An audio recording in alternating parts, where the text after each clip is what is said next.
Salut à tous et bienvenue sur l'amour du maillot pour une vidéo un petit peu particulière.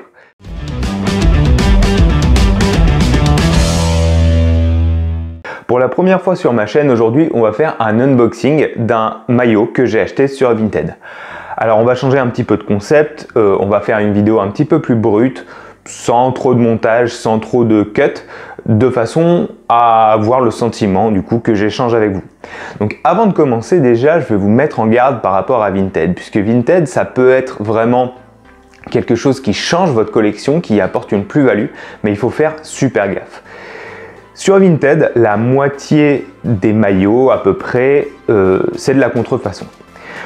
Je vous renvoie à ma vidéo sur les maillots de la Roma, sur la comparaison entre les contrefaçons et les maillots authentiques pour que vous en sachiez plus. Dans cette vidéo, j'y explique comment différencier une contrefaçon et un maillot authentique, quelles informations demander au vendeur pour être sûr que le maillot qui est vendu est authentique. Mais dans tous les cas, si j'ai un conseil à vous donner, c'est de ne pas vous fier à la parole du vendeur, ne le croyez pas sur parole et surtout ne vous laissez pas berner par le fait que le vendeur a d'excellentes évaluations, puisque ça c'est vraiment quelque chose qui vient juger sa qualité de vendeur et non les produits qu'il vend. Donc à partir du moment où un vendeur va être fiable, envoyer le colis rapidement, être courtois avec vous, et bien généralement les autres acheteurs vont lui mettre des évaluations positives, ce qui est normal. Mais tout ça ne veut pas dire que le maillot que vous lui avez acheté est authentique.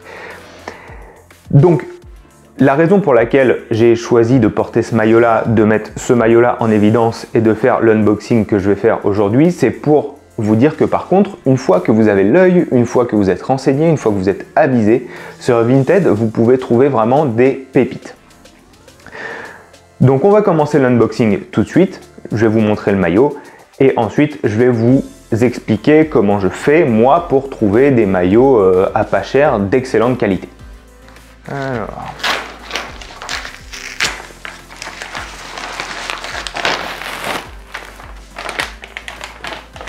voilà, déjà maillot super bien emballé.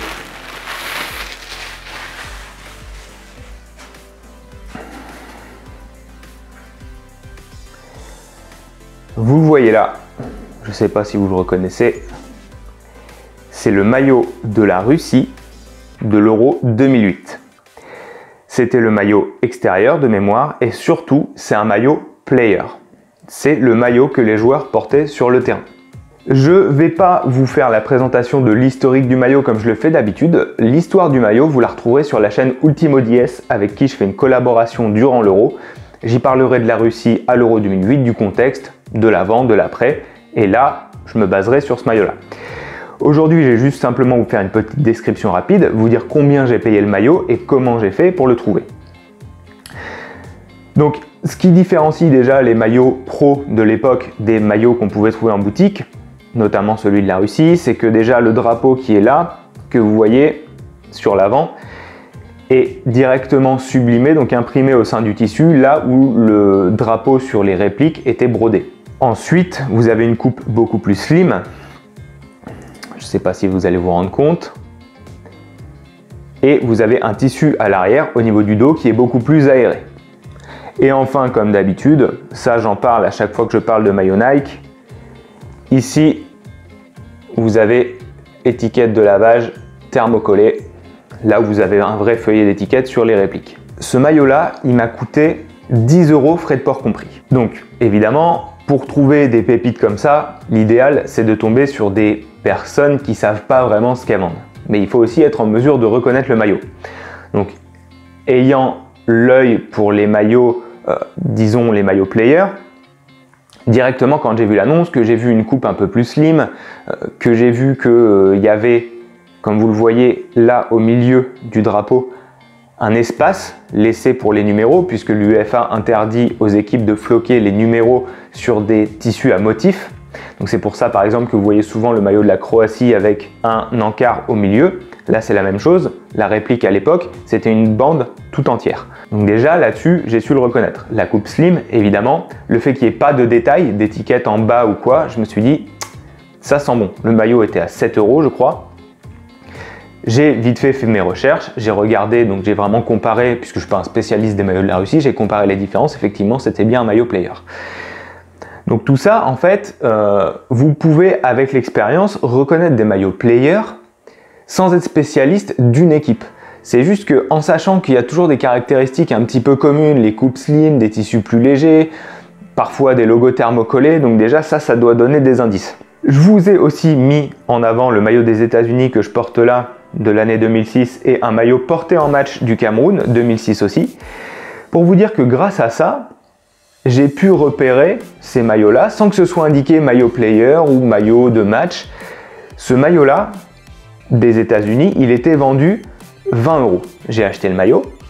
Donc déjà, il faut savoir qu'un maillot player de l'époque, donc ça je l'avais reconnu directement au logo thermocollé, au fait qu'il y ait l'espace sur la bande, à la coupe plus slim, et aussi à quelques autres détails comme la bande thermocollée en bas. Je l'ai repéré, le vendeur me l'a envoyé et en ouvrant le colis, j'ai remarqué qu'il y avait un trou en bas du maillot. Donc déjà, le maillot ne m'avait pas été vendu cher pour ce qu'il était, mais quand j'ai contacté le vendeur, je l'en ai informé, il a eu la gentillesse de m'offrir le maillot. Donc j'ai eu un maillot player des États-Unis pour 0. Ce maillot-là, pareil, je suis tombé sur une vendeuse qui ne savait pas vraiment ce qu'elle vendait. En fait, je ne sais pas si elle se séparait des maillots d'un ex, ça peut arriver sur Vinted. Mais pareil, j'ai repéré les coutures thermocollées au niveau du col, les logos thermocollés. Directement, j'ai su que c'était un maillot de joueur, puisqu'on trouvait rarement les maillots du Cameroun de l'époque avec un numéro sur l'avant, d'autant plus le numéro 14, quand c'est du Eto'o à la limite, mais là c'était un numéro qui n'est pas commun. Et pareil, un maillot que j'ai payé une vingtaine d'euros, frais de port compris, grâce à Mondial Relais. Donc voilà, on peut trouver de vraies pépites. Mais pour ça, il faut être avisé, il ne faut pas se précipiter, il faut vraiment s'assurer de son coup. Évidemment, il faut aussi tomber, comme je disais, sur des vendeurs de bonne foi, des vendeurs qui ne savent pas vraiment ce qu'ils vendent. Souvent, il y a des indices, des repères qu'on peut trouver. À chaque fois, sur ces 3 annonces-là, les photos n'étaient pas terribles. On voyait que la personne avait pris des photos à l'arrache, elle n'a pas cherché à le mettre en avant. Bon, généralement, il y a une différence. Ceux qui savent ce qu'ils vendent ou qui savent ce qu'ils veulent vendre prennent de belles photos, etc.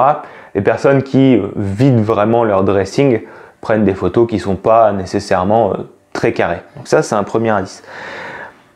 Et ensuite, voilà, vous cherchez à vraiment demander des détails, plus de photos, etc.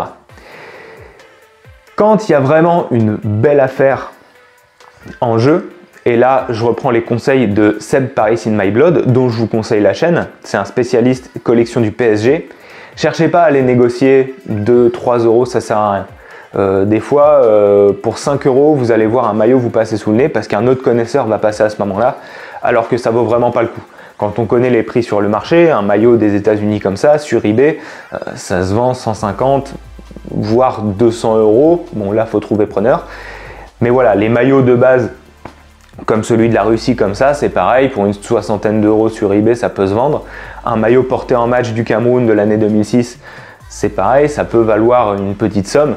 Donc généralement, ça vaut pas le coup d'aller pinailler pour 1, 2 €, 5 €. Il faut vraiment se dire parfois, là, ça vaut le coup, il vaut mieux que je mette 5 € en plus parce que je fais une affaire et j'investis dans un super maillot.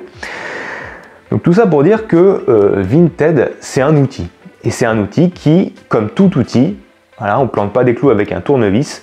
Comme tout outil, s'il est bien utilisé, il peut être top. Mais par contre, voilà, il faut se méfier. Sur Vinted, vous allez souvent tomber sur des vendeurs qui vont vous vendre un maillot player 60-70 €, alors qu'en fait, c'est une vieille contrefaçon qu'ils ont trouvée. Ça, surtout, vous ne laissez pas avoir, surtout ne vous laissez pas berner. Vraiment, Vinted, pour conclure, ça peut changer votre collection. Moi, j'ai décroché de superbes pièces sur Vinted, à force de recherche aussi, d'application des filtres. Apprenez à appliquer les bons filtres, à vraiment chercher, fouiner, regarder régulièrement et de temps en temps en fait vous verrez passer des pépites pour vraiment pas cher et là ça vaut vraiment le coup. Je vous invite aussi à aller voir mes vidéos sur la chaîne Ultimo DS, mes vidéos pour l'euro. C'est sur cette chaîne que je présenterai le maillot de la Russie. En attendant, n'oubliez pas de vous abonner, d'activer la cloche pour être informé de l'apparition des prochaines vidéos. Moi je vous dis à la prochaine pour parler de maillot. Ciao!